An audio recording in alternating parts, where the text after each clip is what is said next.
I love habits. And one of the habits that I have forgotten about is probably the most important habit, and that's managing my thoughts. Hi, I'm Deanna. I'm on an adventure to lose over 100 pounds, and this is my weekly weigh-in video, I suppose. Before we get into my weigh-in, let's talk about the big, important habit, managing my thoughts. It's not that I wasn't doing it at all. It's just that I wasn't making it a priority. It left me. I forgot. I just wasn't doing the things that I should be doing. Oh, and I hate that word, should, so much. Where did not managing my thoughts get me? Stuck. That's where it got me. It got me stuck. I was doing all of the negative thinking that you can imagine. I was catastrophizing. I was imagining the worst possible outcome and just absolutely deciding that it had to be true. I was doing all of the shoulds, setting all of these unrealistic expectations. I was doing all of the shoulds, setting strict rules and expecting, just unrealistic expectations.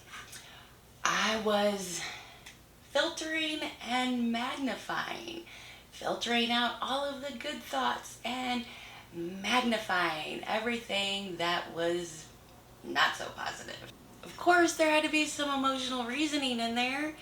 Because it feels true, it must be true. I was also guilty of polarized thinking and labeling. So in this kind of situation, just kind of do a blanket assessment of the situation, and again, must be true. Of course, I was blaming, always holding someone else responsible for my actions. I could not possibly have been responsible for any of my actions. Taking things so personally and just seeing everything that was going on in the world as having to do with me. Another one that I was guilty of is self-comparison, measuring myself to others and assigning my worth based on how I am doing versus how they are doing. I was also mind reading, thinking that I know what someone's intentions are behind their behaviors automatically, and just how they feel about me, all the things. So I was having all of the negative thoughts and all of the ways that you could possibly have them. And I know that this is an important habit to have, to really think about my thoughts. I was having all of these thoughts, and the one thing that I wasn't doing, I wasn't thinking about them. Thinking, it's an acronym. Is it true? Is it helpful? Is it inspiring? Is it necessary? Is it kind? Think. I wasn't thinking about my thoughts at all. I wasn't managing my thoughts. Oh, and it just got so out of control, and it got me into this huge spiral. You know what I'm talking about? This huge spiral of nothingness and getting me nowhere. And so it was time to start thinking about my thoughts. It's time to add that back in as a daily habit. So what did I do? Of course, I created a worksheet because I love playing in Canva, and yeah, why not? So you can go to my website, www.adventuresofdeanna.com. You can download the worksheet if you want to manage your thoughts. So we have the original thought, and then we have a new way of thinking about our thought. So there's a circumstance, and we have thoughts about it. Thoughts gives us feelings, and feelings create actions. So a couple of examples of our thoughts. My little handy dandy worksheets here. failed my diet again.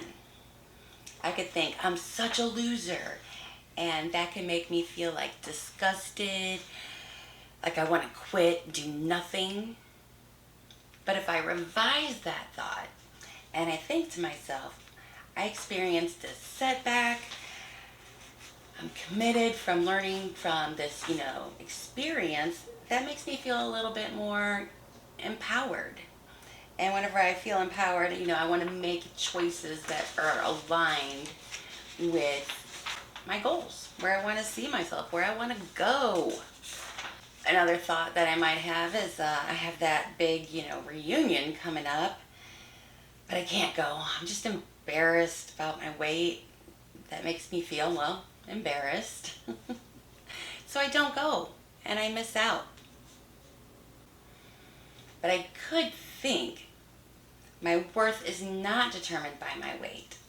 And that's going to make me feel, just a little bit more valuable, a little bit more relaxed about the whole situation.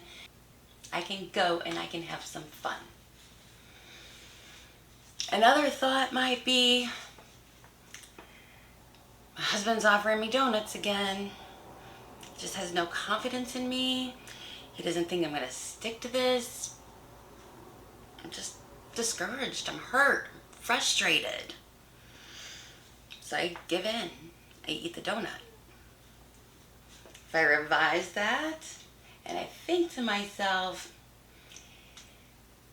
his intention was super nice in offering me that donut, but I'm really confident in my choices. I'm committed. That makes me feel worthwhile and proud and successful.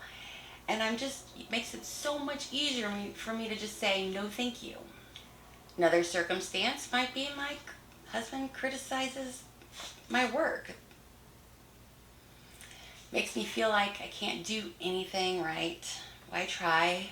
I feel helpless. I feel insecure. So I do nothing. I do the bare minimum. I'm just unmotivated. But if I revise that thought and I think to myself that receiving feedback, even whenever it's critical, is an opportunity for growth, well, I feel a little bit more hopeful, a little bit more aware. I'm willing to look for ways to improve whatever I'm doing. Our thoughts, they can move us forward, or they can bring us to a screeching halt. We need to think about our thoughts. Are they true? Are they helpful? Are they inspiring? Are they necessary? And are they kind? So that's what I'm going to be doing. I'm adding it to my habit tracker. Every day I'm just going to intentionally sit down and examine some of my thoughts that I've had throughout the day. Hopefully I can catch myself in the act of thinking, change it, make it different versus, after the fact. But that's a skill. I had it once before. I stopped practicing it and I learned the hard way. Don't do that. I am not that skilled at it just yet. I need to keep up with that practice. If you're here for the weigh-in, this is what it said this week. It's not great, but it is what it is. But I learned a valuable lesson. I finally came to a realization that I've been lying to myself for weeks and telling myself thoughts that were just not true, not helpful, not necessary, not inspiring, and not kind. So we'll see how I do next week. I'll see you guys in the next video. As always, it's going to be an adventure.